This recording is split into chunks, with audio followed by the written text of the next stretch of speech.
ពេលនេះដែរខ្ញុំកំពុងតែជីសាឡាន hybrid ណា4A នេះហើយនេះដូរអគុយគាត់មួយដុំក្នុងនោះមាន3ដុំឥឡូវដូរមួយដុំឲ្យគាត់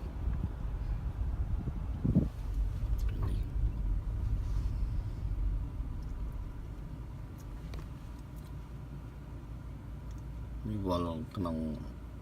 អគុយគាត់15ប្លុកណាហើយនិយាយពីឡាន hybrid នេះខ្ញុំចង់ប្រាប់រឿងមួយថាម៉ាស៊ីនត្រជាក់អីយើងចុចមើលម៉ាស៊ីនត្រជាក់បើយើងប្រើ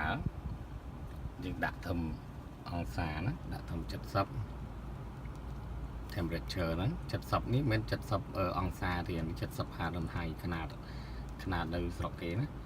ហើយខាងនេះយើងដាក់70ដែរហើយយើងបើក AC ធម្មតាហើយយើងចង់ដាក់មួយមុខមួយជើងក៏បានហើយspeed នេះយើងចង់ដាក់លឿនយឺតអីក៏បានដែរអីដាក់អត់កដាលក៏បានដែរបើថាវាកដៅខ្លាំងហើយចង់និយាយថាដាក់ត្រឹម70នេះវាអត់សូវធ្វើទុកកុំសើវាដើរផ្ដាច់ចឹងវាដើរធូរម៉ាស៊ីនដល់ពេលវាដើរធូរម៉ាស៊ីនទៅវាចំណេញអគុយហើយសំខាន់ឡានប្រភេទ hybrid នេះគឺអត់ឲ្យបច្ឆេះឲ្យដាក់អិនចឹងទេបាទព្រោះវាអាចនឹងប៉ះពាល់ដល់អគុយវាអត់សាអគុយឡើងណាបាទចឹងទៅពេលជាប់ stop ជាប់អីយើងនេះឥឡូវមើលជាក់ស្ដែងរបស់គ្នាណាឡានកំពុងតែបច្ឆេះនេះ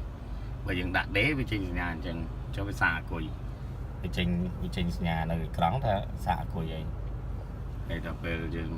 ឧទាហរណ៍ថាពេលកំពុងឆេះអញ្ចឹងយើងជាប់ stop ជាប់អីគឺ step លើយើងរុញដាក់អិនជាមួយយើងរុញដាក់អិនយើងរុញដាក់អិនហើយឃើញម៉ាស៊ីនវាឆេះតែទៅសលេងឬសូឆេះតែវាស្អប់សាកចូលអគុយហើយពេលតែកុំសើយើងបើកទៅវាស៊ីអគុយហ្នឹងដល់ពេលស៊ីអគុយហ្នឹងវាអស់វាខូចអគុយហ្នឹងអញ្ចឹងយើងដាក់ដេមកវិញ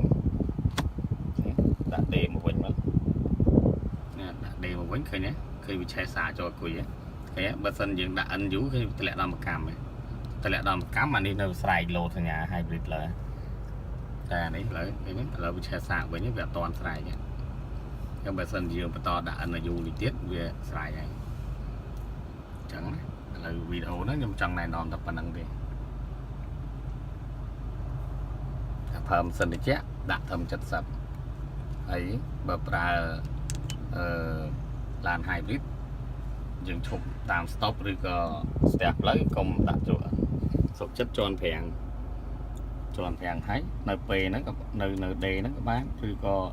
ដាក់ចូលមកពេលនេះក៏បានដែរអញ្ចឹងណាដើម្បីឲ្យវានៅសាកអគុយហើយតែបើវាយើងដាក់អិនវាអត់សាកវាតម្លាក់ចុះក៏វាអត់ឡើងមកវិញយល់